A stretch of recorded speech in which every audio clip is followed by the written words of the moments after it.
Bom dia a todos e todas. Começamos hoje mais uma entrevista coletiva para apresentar as ações e medidas do governo do Rio Grande do Norte no combate ao novo coronavírus. Hoje contamos com a participação do secretário adjunto de Saúde do Estado, Petrone Spinelli, e do controlador do Estado, Pedro Lopes. Vamos começar então com a apresentação dos dados epidemiológicos e as ações e medidas na área da saúde com o Petrone Spinelli.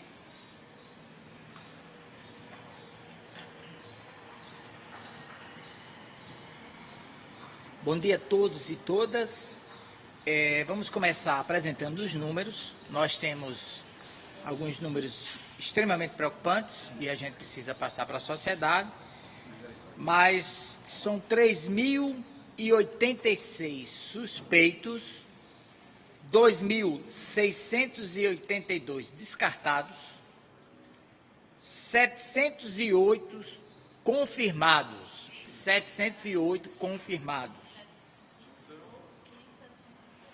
289 recuperados. As notificações eles estão se espalhando em 152 municípios, né? Ontem eu acho que eram 150, quer dizer, todo dia está aumentando os números de municípios, além dos números gerais.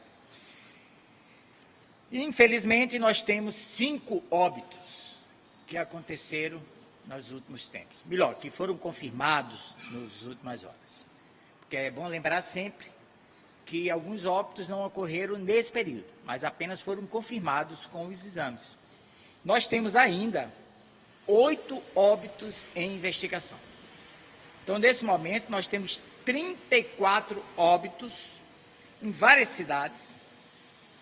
Os óbitos recentes, eles fazem referência a pessoas de Ceará-Mirim, Natal, Ipanguaçu, Parnamirim e Canguaretama. Então, esse é o primeiro número que eu quero dar para vocês. A gente vai comentar sobre esses números, mas queremos complementar falando daquele outro aspecto que nós sempre colocamos nas entrevistas, que é o número de leitos ocupados, né? Nós temos, no momento, uma pequena redução, tá?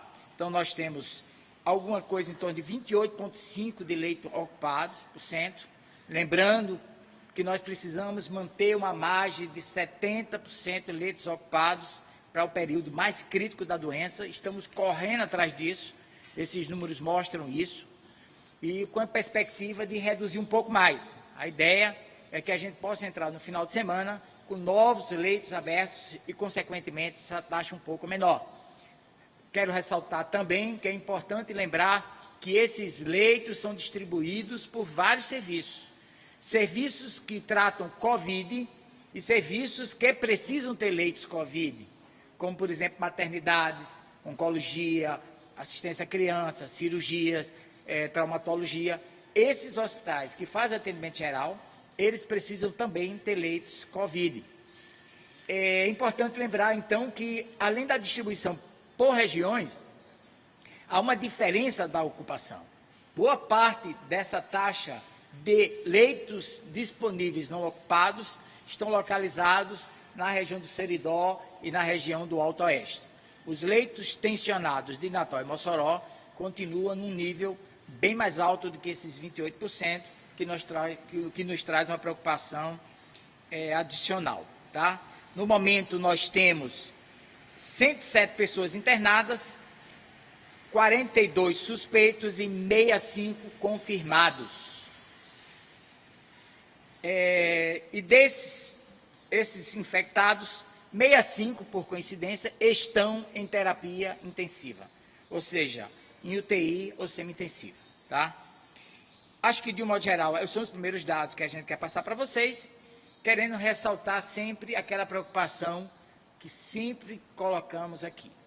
O que vai determinar o número de óbitos, o número de internados, é o comportamento social. Isso é fundamental que a gente compreenda nesse momento. Nós queremos, por último, dizer que esse apelo que nós estamos fazendo diariamente para que a população considere a ciência, considere as orientações, ele é fundamental e a imprensa tem feito um trabalho muito bom nesse sentido. Queremos ressaltar que as pessoas que já estão praticando, elas precisam também ser protagonistas do convencimento das outras. das denúncias das aglomerações, enfim, participar desse processo, porque não é só o Estado, não é só a saúde, não são só os órgãos, inclusive de repressão do Estado, que podem e que vão ter alcance de atingir a todos. É muito importante identificar particularmente as pessoas que estão tendo um comportamento inadequado por não acreditarem que a doença é grave. É muito importante isso. Por último, eu quero fazer um apelo fundamental para as pessoas que estão saindo à rua. Lembre-se, por mais que a ansiedade, por mais que a dificuldade financeira, por mais que aquela necessidade de fazer alguma atividade essencial esteja sendo tensionado, todos precisam se prevenir. Todos precisam usar máscaras. Todos precisam ter distanciamento social. Se você sair à rua, lembre-se dos demais, lembre-se de você, lembre-se da sua família e diminua o risco de transmissão. Então, no primeiro momento, essas informações estão à disposição. Secretário, desculpa, só para... O senhor da investiu, pode falar? Em relação às casas, falou do Oeste e Seridó.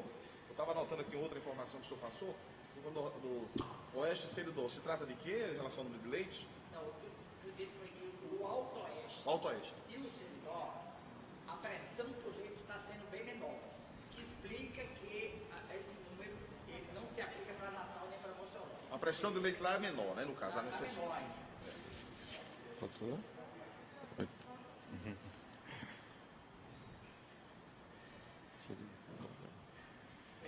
Secretário, bom dia. Luiz Henrique, repórter da Tribuna. Eu vou perguntar com relação à questão do decreto hoje que flexibilizou uma série de atividades, inclusive algumas como hotéis e flats. E aí eu queria perguntar, existe um apelo da Secretaria de Saúde, o senhor mesmo repetiu há pouco tempo, das pessoas ficarem em casa. Isso leva a uma mobilização de trabalhadores para os seus locais de trabalho.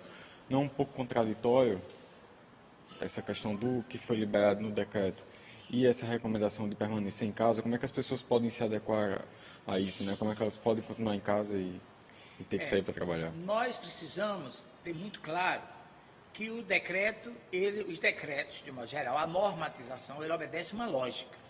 E a lógica é manter as pessoas 60% pelo menos em isolamento. O problema é que no processo nós vamos avaliando que alguns setores precisam flexibilizar no sentido de ajustar para garantir inclusive o isolamento e garantir o abastecimento. Vou dar o exemplo objetivo dos hotéis. Os hotéis eles não são para o turismo. A ideia não é abrir hotel para as pessoas passarem férias. A ideia é que algumas famílias precisam, às vezes, hospedar familiares para protegê-las.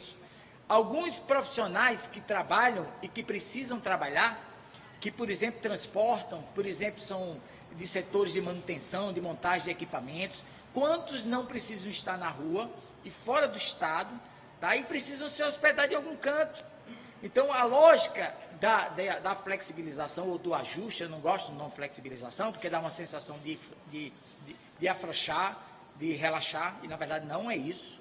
O objetivo do decreto é ajustar para que algumas coisas possam acontecer. E eu vou dar outro exemplo. Pessoas que fazem tratamento de pés, os podólogos. Na verdade, essas pessoas cuidam de pessoas doentes, que têm diabetes, que têm... Então, deixar de tratar essas pessoas pode levar a uma situação mais grave, das pessoas agravarem e elas mesmas precisarem ir para o hospital e aí sim tem um risco de pegar Covid. Então, é lembrar que a essência das recomendações, elas não vão no sentido de responder os interesses econômicos, mas vão no sentido de responder a possibilidade, o conforto social para que o isolamento seja mais efetivo. Algumas medidas, elas têm um objetivo de não procurar situações de excepcionalidade por fora do decreto. Explicando melhor, algumas pessoas que, por exemplo, precisam ter o carro circulando, pode o carro quebrar, e se você não tiver oficinas abertas, ele vai procurar de qualquer forma, então vai procurar um caminho sem segurança. A ideia é que esse processo de ajuste do que está aberto, do que está fechado, não substitui em nenhum segundo as orientações que devem ter as pessoas que procuram esse serviço. Então, essas pessoas, se eu preciso de um serviço, eu tenho que usar máscara, eu tenho que ter distanciamento social, todas as outras recomendações são feitas nesse sentido. Então, não há mudança de critério, o que há ajuste de adaptação para o que é fundamental, que é manter o isolamento com o máximo possível de conforto para as pessoas. Certo. Agora, uma nova pergunta com relação ao percentual do cumprimento do isolamento, porque o CESAP tem dito que é 60%, mas a gente viu que nessas últimas semanas esse 60% não foi alcançado, ficou ali em torno de 45%, 50%. Quer saber qual é a estratégia para melhorar esse isolamento, ao mesmo tempo cumprindo o que está no decreto de hoje, né? Na verdade, nós temos algumas variáveis que precisam ser analisadas. O decreto ele tem um objetivo, ele pode ser atingido ou não, porque alguns fatores, algumas variáveis, nós não controlamos. Uma delas é a percepção das pessoas, se a doença é grave ou não, mas esse é um percentual que nós continuamos combatendo, que esse é a principal fonte de contaminação, mas existe um percentual que foi à rua em função da situação financeira e a necessidade de ir aos bancos e às casas lotéricas. Hoje mesmo eu circulei para vir para cá e vi que tem bancos com filas. Então isso é uma coisa que preocupa muito. Acho que isso explica um pouco a flexibilidade que nós tivemos nesse nível de isolamento. Então houve uma diminuição muito pela necessidade das pessoas. Esse grupo tende a voltar para o isolamento, porque são pessoas convencidas e que tiveram que sair na rua muito mais pelas suas motivações emergenciais de sobrevivência.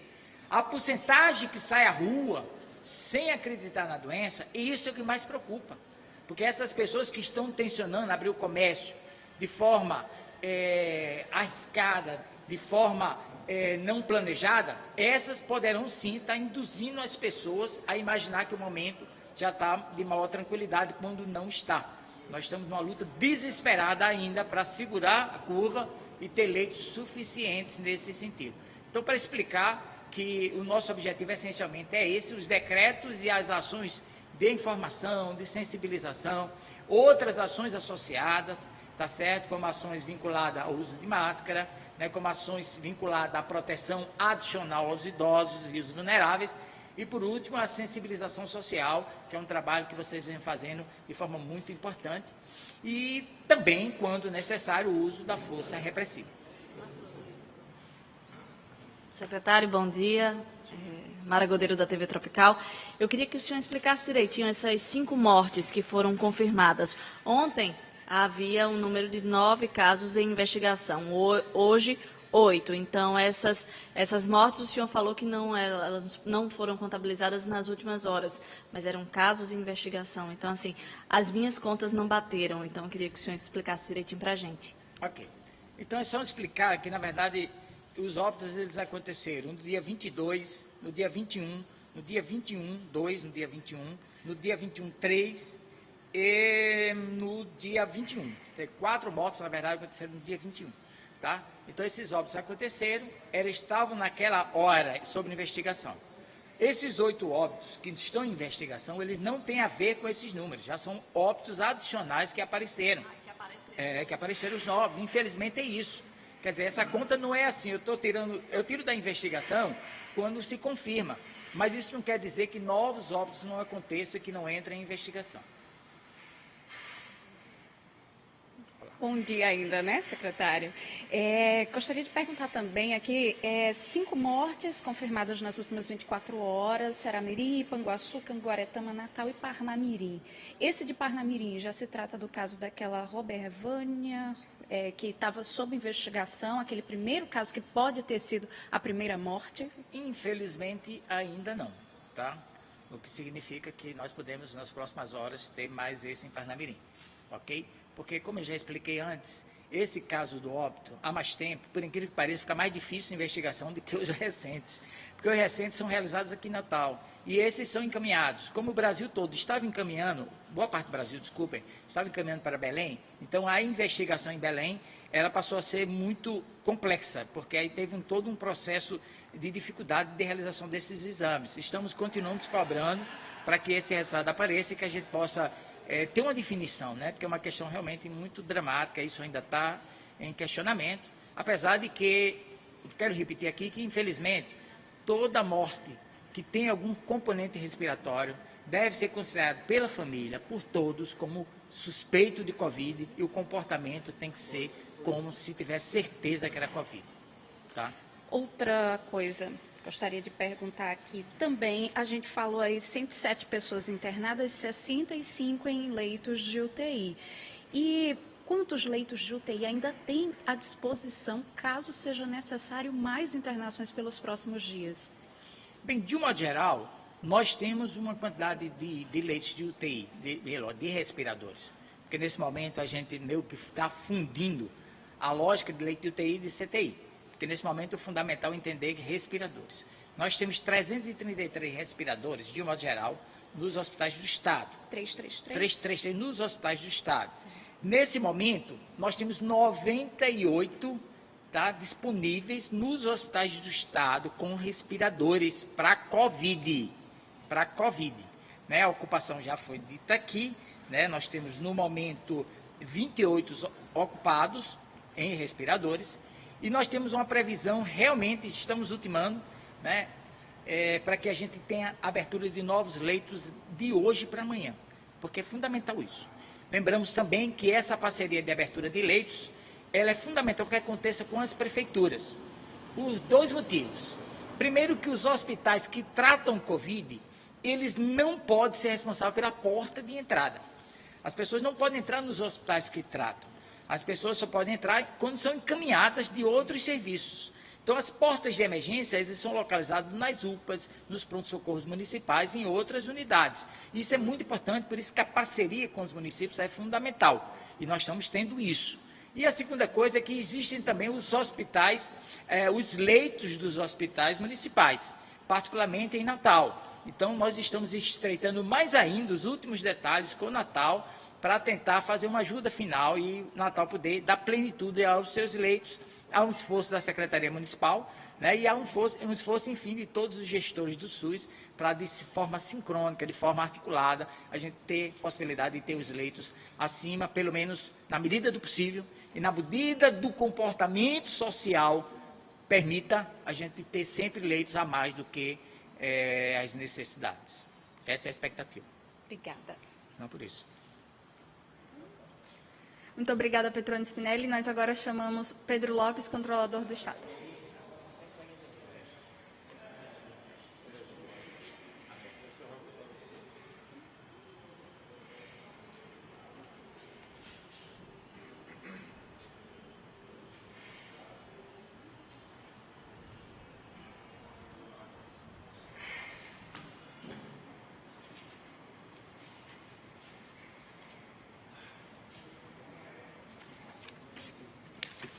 Bom dia a todos.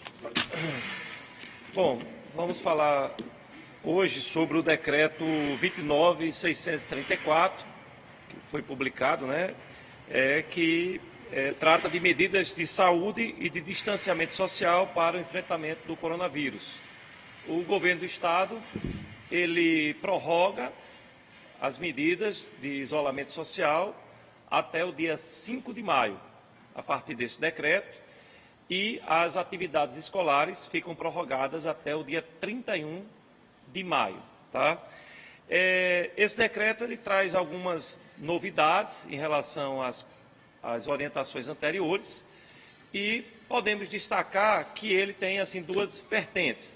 Primeiro, para esclarecer algumas situações que não estavam tão evidentes para as atividades empresariais. Então, o decreto, em alguns momentos, ele apenas vai melhor elucidar quais eram as atividades que já poderiam exercer, manter o seu funcionamento normal, mas que, por algumas dúvidas, o decreto agora ele acaba trazendo com mais precisão as atividades que poderiam ser liberadas. E, de outra ponta, o decreto ele também começa de forma preliminar ainda, tá? Mas ele começa a promover algumas medidas focadas no retorno da normalização das nossas atividades. No momento em que nós liberamos, a partir deste decreto, por exemplo, as atividades industriais. Tá? Então, esse novo decreto, ele continua, o governo ele continua com a política de priorizar a segurança da população, priorizar a saúde e a vida das pessoas. Essa é a prioridade do governo, mas já olhando para o futuro, já olhando para o processo de retomada que é necessária, e nesse sentido o governo já começa a dialogar também, que já vinha fazendo, mas começa a dialogar agora com mais ênfase com os setores econômicos.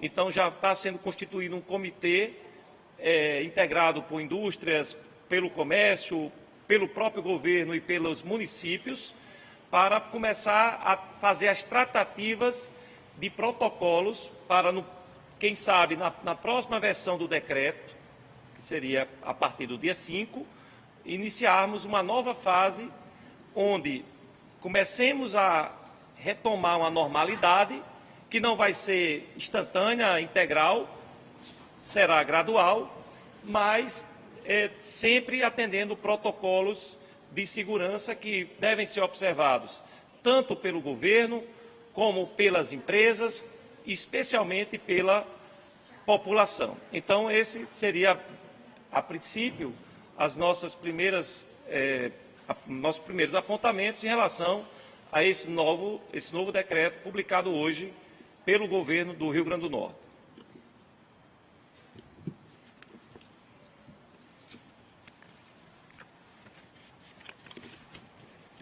Boa tarde, controlador. Boa tarde. Luiz Henrique da Tribuna, novamente.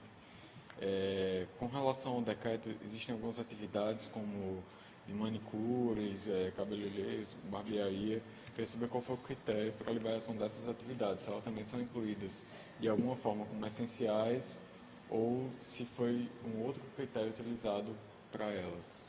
Nesse caso da podologia, foi o critério também da essencialidade e também dentro da política de retomada gradual da atividade econômica, mas de forma gradual. Algumas atividades, como eu enfatizei no início, elas começam a ser liberadas, outras que estão descritas como exceção ou como atividades essenciais estão apenas agora evidenciadas, como, por exemplo, as atividades exercidas pelos escritórios de contabilidade.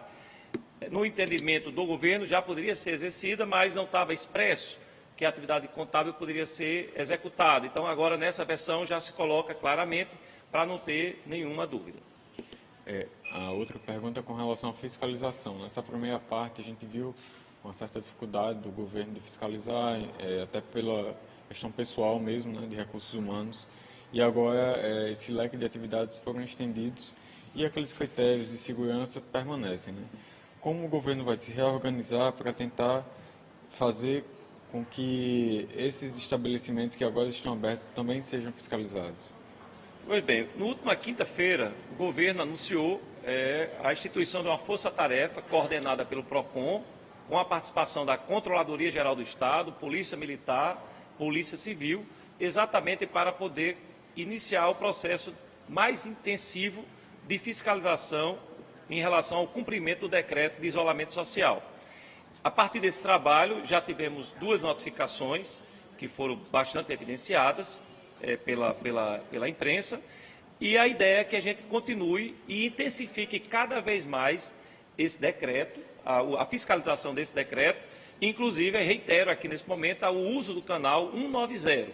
Então, o decreto está posto, as regras estão colocadas, inclusive posso até enfatizar, neste momento nós temos aqui uma regra de recomendação de utilização de máscaras. Nós estamos nos preparando, a partir de agora, como eu falei, para um processo de retomada, e o uso de máscara é um acessório fundamental para esse novo momento.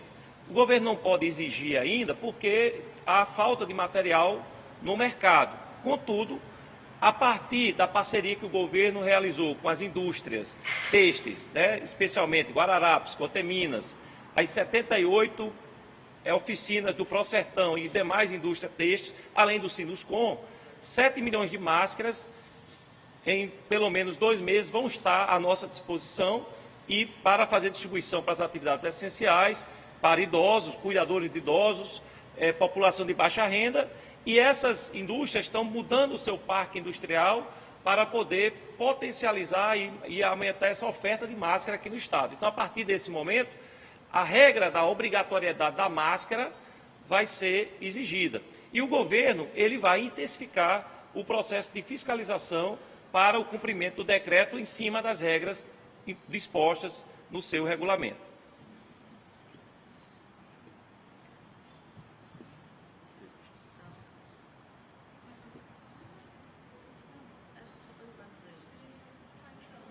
Ok?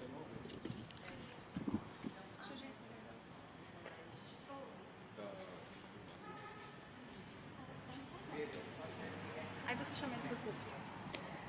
Bom, gente, então, nós encerramos hoje mais uma entrevista coletiva. Nós queremos agradecer aos intérpretes de Libras, Suelma Felipe e Josi Nunes, da Secretaria de Educação do Rio Grande do Norte, e aproveitamos para agradecer a participação e a parceria da Interjato, da 2A Publicidade, da Center Filmes, da TV Assembleia, do Agora RN, da TV Câmara e dos colegas de imprensa que diariamente têm nos ajudado a fazer a cobertura e a passar informação sobre os dados e ações e medidas do governo do Estado no combate ao novo coronavírus. Muito obrigada.